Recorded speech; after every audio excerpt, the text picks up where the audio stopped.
श्री कृष्ण कहते हैं कि एक सुखी जीवन के लिए अच्छे घर का होना जरूरी नहीं, घर का अच्छा माहौल होना जरूरी है।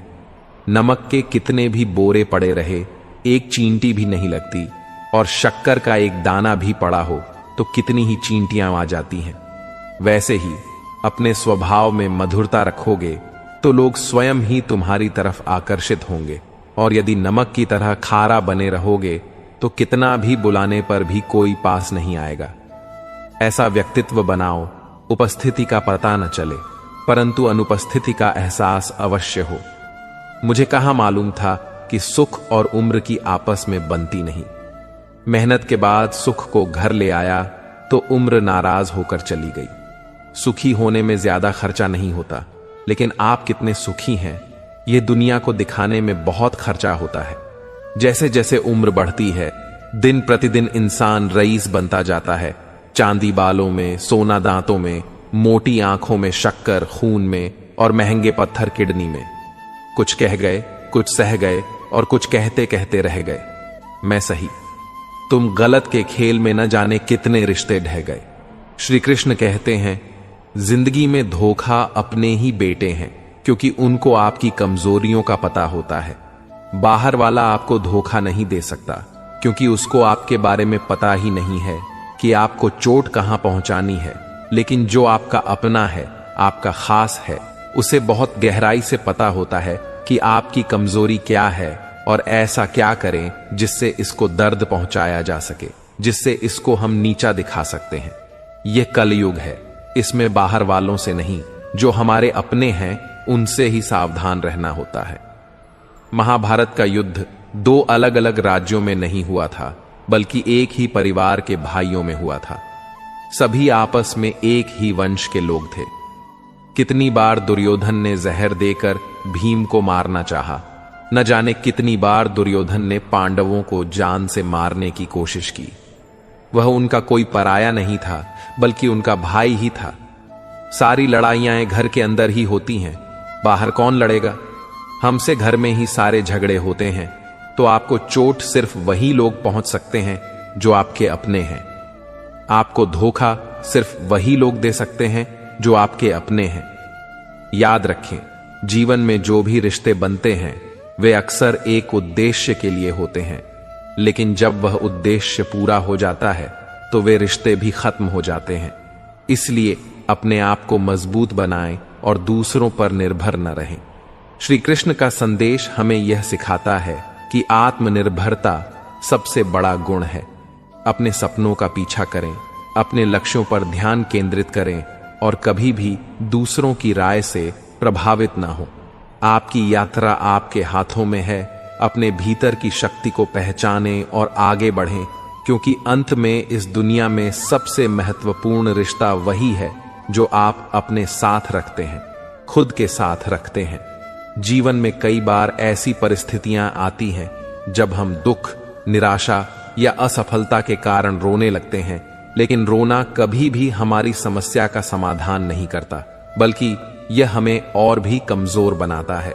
रोने की बजाय हमें जीवन की चुनौतियों का सामना करना चाहिए। हर कठिनाई एक नया सबक है और इससे हमें मजबूत बनने का मौका मिलता है। इसलिए रोना छोड़ो और जीवन को एक नई दृष्टि से जीने की कोशिश करो। रोने से कम मिलती है। मुसाफिर को मंजिलों के लिए तो दिन रात चलना पड़ता है। जरूरी नहीं कि राह में वृक्षों की छांव भी मिले। चिलचिलाती धूप में भी झेलना पड़ता है। बात उससे करो जिससे बात करना पसंद हो, लेकिन हम कहते हैं बात उससे करो जिससे आपकी बातें सुनना पसंद हो। अभिमान कहता है किसी की जरूरत नहीं, पर अनुभव कहता है धूल की भी जरूरत पड़ेगी। अकड़ इस शब्द में कोई मात्रा नहीं है, फिर भी अलग अलग मात्रा में सबके पास है। ताकत अपने शब्दों में डालो, आवाज में नहीं, क्योंकि फसल बारिश से होती है, बाढ़ से नहीं। गुस्सा भी उन पर किया जाता है जिन पर अपना हक हो, वरना गैरों से कौन नाराज होता है। किसी ने खूब कहा है, कपड़ों से खुशबू आना कोई बड़ी बात नहीं, मजा तो तब आता है जब आपकी किरदार से खुशबू आए। अपने आप को दुर्भाग्यशाली समझना सही नहीं है, क्योंकि आप अकेले नहीं हैं जो संघर्ष कर रहे हैं। हमारी सोच हमें बादशाह बना देती है, कोई जरूरी नहीं कि हर इंसान के पास डिग्री हो। इतनी जल्दी दुनिया की कोई चीज नहीं बदलती जितनी जल्दी इंसान की नजरें और नीयत बदल दी हैं। अगर जिंदगी में सफल होना है तो पैसों को हमेशा जेब में रखना, दिमाग में नहीं। व्यवहार वह सीढ़ी है जिससे आप मन में उतर सकते हो, और मन से भी जमीन पर बैठकर क्यों आसमान देखता है। पंखों को खोल, जमाना सिर्फ उड़ान देखता है। लहरों की तो फितरत ही है शोर मचाने की। मंजिल उसी को मिलती है जिसमें नजरों में तूफान देखा है। हर पतंग जानती है अंत में कचरे में ही जाना है, लेकिन उससे पहले हमें आसमान छू कर दिखाना है। घोंसला बनाने में यूं व्यस्त हो गए कि ओढ़ने को पंख हैं, हम यह भी भूल गए। उठो जागो नारों को, जब तक लक्ष्य प्राप्त न हो जाए। माटी का एक दिया है जो सारी रात अंधकार से लड़ता है। तू तो भगवान का दिया है, तो किस बात से डरता है। हथेली पर रखकर नसीब, तू क्यों अपना मुकद्दर ढूंढता है। सीख उस समंदर से जो टकराने के लिए पत्थर ढूंढता है। मरी हुई मछली धारा के साथ बहती है, लेकिन जीवित मछली धारा के विपरीत करती है। अगर आप जीवित हैं तो गलत का विरोध करना सीखिए। किसी मकसद के लिए खड़े हो तो एक पेड़ की तरह बनो, और अगर गिरो तो एक बीज की तरह, ताकि दोबारा उठकर इस मकसद के लिए फिर से जम कर सको। घायल तो यहां हर परिंदा है, मगर जो फिर से उड़ सका वही जिंदा है। जीवन में चुनौतियां आती हैं, पर रोककर हम उन्हें नहीं मिटा सकते। मुस्कुराकर उनका सामना करो, यही आपकी असली ताकत है। महाभारत का युद्ध शुरू होने से पहले जब अर्जुन युद्ध क्षेत्र में अपने चारों तरफ अपने सगे संबंधियों और अपने परिवार वालों को देखता है, घोर चिंता में डूब जाता है और अपने अस्त्र शस्त्रों को नीचे रखकर रोने लगता है। युद्ध न कर सकने की अपनी असमर्थता को प्रकट करते हुए वह भगवान श्री कृष्ण के सम्मुख अपने कर्तव्य से विमुख होने लगता है। जरा सोचिए मित्रों, और अर्जुन जैसा महान धनुर्धर और धीर गंभीर ज्ञानी पुरुष भी जब ऐसी विकट परिस्थितियों में पड़ता है तो वह भी हमारे जैसे सामान्य मनुष्यों की तरह हताश, निराश और चिंतित होकर रोने लगता है। आखिर ऐसा क्यों?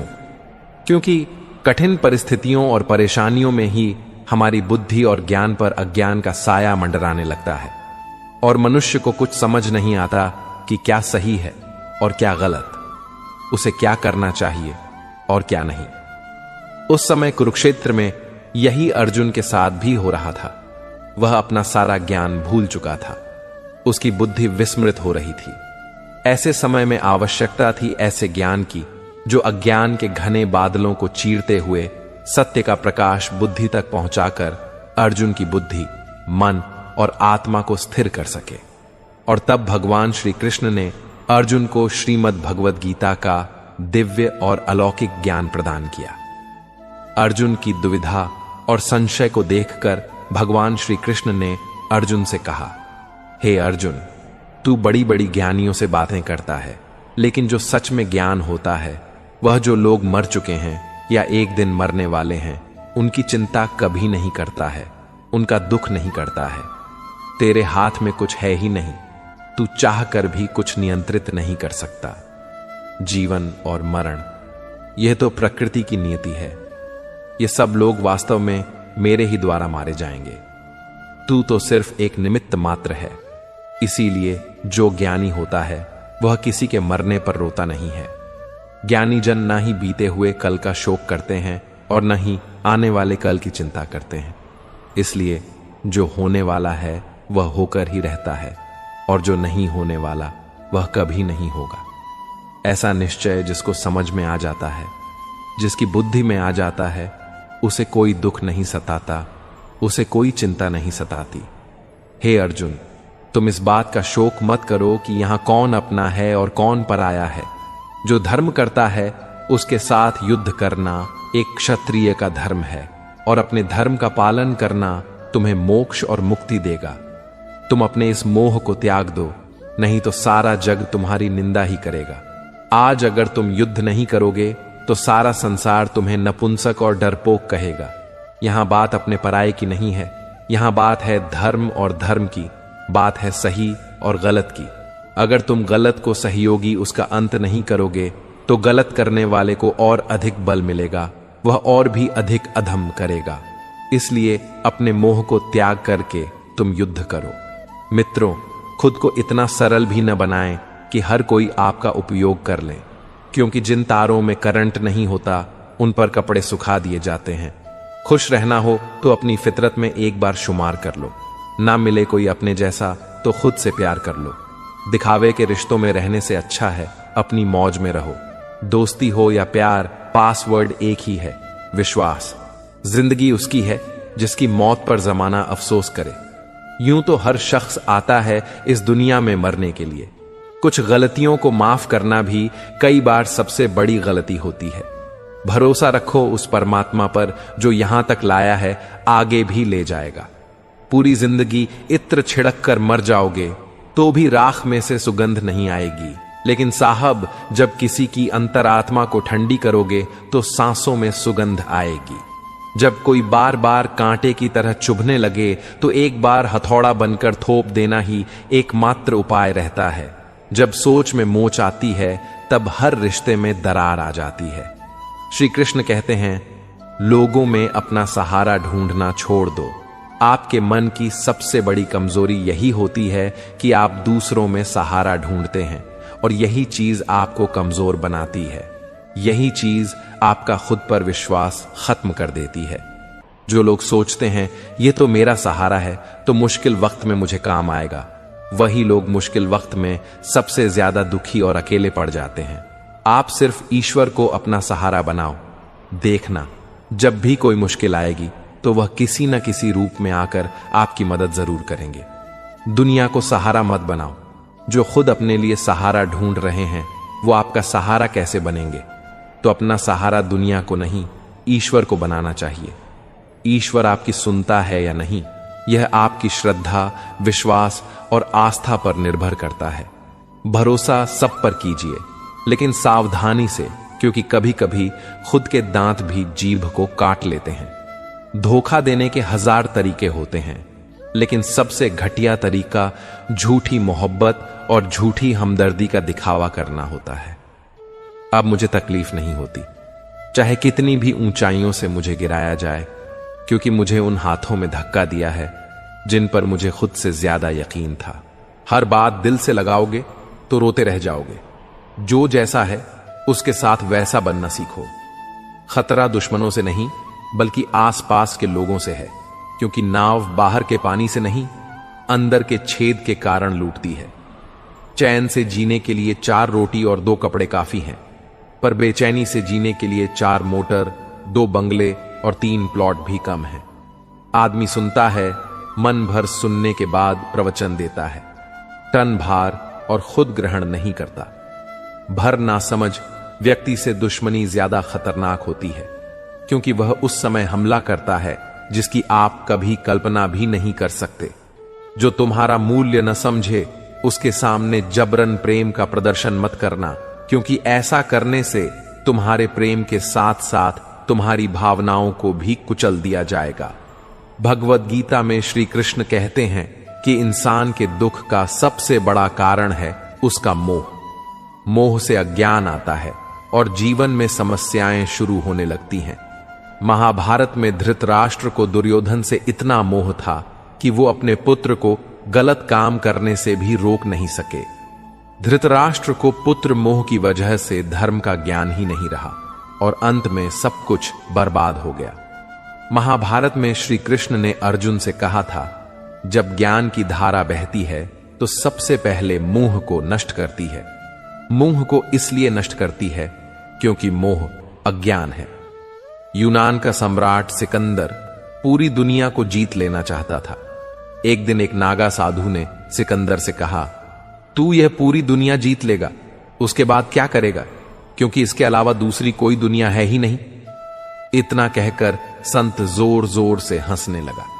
संत की बातें सुनकर सिकंदर को निराशा होने लगी। सिकंदर ने संत से पूछा, आप हंस क्यों रहे हैं?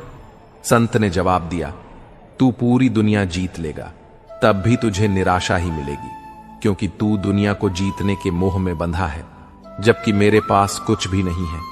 लेकिन मैं हमेशा खुश रहूंगा, क्योंकि मुझे किसी भी चीज का मोह नहीं है। सिकंदर ने अभी दुनिया नहीं जीती थी, लेकिन अब संत की बातें सुनने के बाद दुनिया जीतने के विचार से ही वह निराश हो गया था, क्योंकि दुनिया जीतने के बाद कोई और मोह नहीं बचेगा। मोह की वजह से जीवन में दुख ही आते हैं। घर परिवार से हो सकता है, सफलता का मोह हो सकता है, सुख सुविधा और मान सम्मान का मोह हो सकता है। जहां मोह रहेगा वहां दुख तो आएगा ही। मोह जब सफल होता है तो दुख मिलता है, और जब असफल होता है तब भी दुख ही मिलता है। श्री कृष्ण कहते हैं कि जब कोई मोह त्याग देता है तो उसे मेरी कृपा मिल जाती है। रहित व्यक्ति परम आनंद प्राप्त करता है। इसीलिए मोह का त्याग करना चाहिए, और जो हमारे पास है उसी में संतुष्ट रहना चाहिए। ज्यादा पाने का मोह रहेगा तो दुख मिलना तय है। एक डॉक्टर के क्लिनिक में लिखी हुई बेहतरीन लाइन, दवा में कोई खुशी नहीं है और खुशी जैसी कोई दवा नहीं है। जुबान का वजन बहुत कम होता है, लेकिन इसे बहुत कम लोग ही संभाल पाते हैं। उम्र से हम तभी बड़े हो जाते हैं जब इज्जत हमें प्यार से ज्यादा प्यारी लगने लगती है, कि अधूरी बातें मन पर बोझ होती हैं। किसी से कह दिया करो या किसी की सुन लिया करो। मन तो सबके पास होता है, लेकिन मनोबल कुछ ही लोगों के पास होता है। सा कौन है यहां, तुझ सा कौन है यहां, दौड़ लगी है सब में किसी और जैसा बनने की। खुद सा कौन है यहां। इंसान की सोच भी अजीब है। कामयाबी मिले तो अपनी अक्ल पर खुश होता है, और जब परेशानी आए तो अपने नसीब को दोष देता है। बाहर से सुलझा हुआ देखने के लिए अंदर बहुत उलझना पड़ता है। गलत आदत कितनी भी मीठी लगे, एक दिन बीमारी बन जाएगी, और अच्छी आदत कितनी भी कड़वी लगे, यही एक दिन औषधि बनकर काम आएगी। कुपोषण हर जगह है, कहीं आहार कम है तो कहीं संस्कार। जिंदगी ऐसी जियो कि कोई हंसे तो आपकी वजह से, आप पर नहीं, और कोई रोए तो आपके लिए रोए, आपकी वजह से नहीं। मैं उस किस्मत का सबसे पसंदीदा खिलौना हूं जो रोज मुझे जोड़ती है फिर से तोड़ने के लिए। पसंद उसे कीजिए जो आप में परिवर्तन लाए, वरना प्रभावित तो मदारी भी कर लेते हैं। एक कूदते हुए गुब्बारे पर क्या खूब लिखा था, वह जो बाहर है वो नहीं, वह जो भीतर है वही आपको ऊपर ले जाता है। मोहब्बत या इज्जत किसी को इतनी भी मत दो कि वह अपनी औकात भूल जाए। छोटी छोटी बातों को बड़ा न किया करें, नहीं तो आपकी जिंदगी की कीमत छोटी हो जाएगी। बहुत जी उनके लिए जिन्हें हम पसंद करते थे, अब जीना है उनके लिए जो हमें पसंद करते हैं। रब से जब भी मांगो तो रब को ही मांगो, क्योंकि जब तुम्हारा होगा तो सब तुम्हारा होगा। चलते हैं वह भी हमसे तेवर बदल बदल कर, जिनको सिखाया हमने चलना संभल संभल कर। किसी इंसान के पीछे भागकर अपनी वैल्यू कभी कम मत करो, क्योंकि जो आपका है वह आपको छोड़कर कभी नहीं जाएगा। कितनी अजीब बात है, लोग कुछ पल खुश रहने के लिए पूरी जिंदगी दुखी रहते हैं। परम शत्रु से भी ज्यादा खतरनाक होता है अपनी दिशा से भटका हुआ मन। हमेशा किस्मत ही खराब नहीं होती, कई बार हम फैसला ही गलत ले लेते हैं। लोग अगर थोड़े से काबिल हो जाते हैं तो दूसरों को बेवकूफ समझने लगते हैं। आदमी के शब्द नहीं बोलते, बल्कि उसका वक्त बोलता है। न जाने किस बात पर इंसान को नाज है, जो आखिरी सफर के लिए भी दूसरों का मोहताज है। रिश्तों की खूबसूरती एक दूसरे की बात समझने में है। खुद जैसा इंसान तलाश करोगे तो अकेले रह जाओगे। खुश रहना सीखो। जो जवाब नहीं देते थे उनके भी सलाम आने लगते हैं। वक्त बदलता है तो नियम पर भी आम आने लगते हैं। किसी के कहने से यदि अच्छा या बुरा होने लगे तो यह संसार या तो स्वर्ग बन जाएगा या पूरी तरह से नाकाम। इसलिए यह ध्यान मत दो कि कौन क्या कहता है और क्या सोचता है। मतलब की बात समझना आम लोगों की पहचान है, लेकिन बात का मतलब समझना खास लोगों की पहचान है। आपकी खुशियों में वह लोग शामिल होते हैं जिन्हें आप चाहते हैं, लेकिन आपके दुख में वह लोग शामिल होते हैं जो आपको चाहते हैं। सच बोलने का अगर शौक है तो अकेले चलने का भी हौसला रखो। दुनिया में अगर कुछ छोड़ने जैसा है तो दूसरों से उम्मीद छोड़ दो। खोई हुई दौलत और भूली हुई विधा फिर भी लौट सकते हैं, पर खोया हुआ समय फिर कभी नहीं लौटता। संबंधों को सिर्फ समय की ही नहीं, समाज की भी जरूरत होती है। सारी जिंदगी रिश्तों का भ्रम रखा है, लेकिन सच तो यह है कि खुद के सिवा कोई अपना नहीं होता। जितनी भीड़ बढ़ रही है जमाने में, लोग उतने ही अकेले होते जा रहे हैं। संसार में सुई बनकर रहो, कैंची बनकर नहीं। सुई दो को एक कर देती है, जबकि कैंची एक को दो कर देती है। जब तक खुद दर्द से न गुजरो, दूसरों के दर्द का एहसास नहीं होता। जिंदगी में कोई भी गलती करना, लेकिन कभी किसी के लिए ऑप्शन बनकर जीना। जहां आपकी गलती ना हो वहां झुको, और जहां आपकी इज्जत ना हो वहां रुको मत। जिंदगी में सारे दरवाजे बंद हो सकते हैं, लेकिन भगवान का दरवाजा हमेशा खुला रहता है। जिस दिन आप अपनी खुशी के मालिक खुद बन जाओगे, उस दिन से कोई दूसरा आपको रुला नहीं पाएगा। कोशिश करो कि दोगले लोगों से कभी रिश्ता मत रखो, क्योंकि वे जब भी नाराज होते हैं तो आपकी इज्जत खराब कर देते हैं।